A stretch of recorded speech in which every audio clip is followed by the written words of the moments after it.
ကြက်သွန်ဖြူရဲ့ကျန်းမာရေးလိုအပ်ချက်ဟင်းချက်ရင်အမြဲသုံးနေတဲ့ကြက်သွန်ဖြူကတာမန်ဟင်းခက်တယ်မဟုတ်ဘူးဆိုတာသင်သိပါလားဒါဟာတဘာဝကပေးရဲ့အစွမ်းထက်ဆုံးဆေးတစ်ခွက်ပါပဲပထမဆုံးအနေနဲ့နှလုံးကျန်းမာရေးပါသွေးတိုးကျစေပြီးသွေးကြောပိတ်တာတွေကိုကာကွယ်ပေးပါတယ်ဒုတိယချက်ကကိုယ်ခံအားစနစ်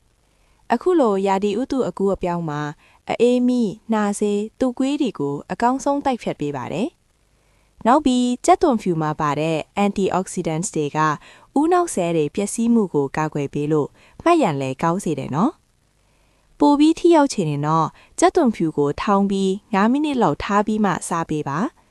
အဲ့ဒီအခါကျမှအာနိသင်အရှိဆုံး allicin ဓာတ်တွေထွက်လာမှာပါ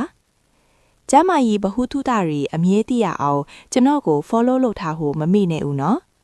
ဒီဗီဒီယိုလေးကအကျိုးရှိတယ်ဆိုရင် like နဲ့ share လေးလုပ်ပေးသွားပါအောင်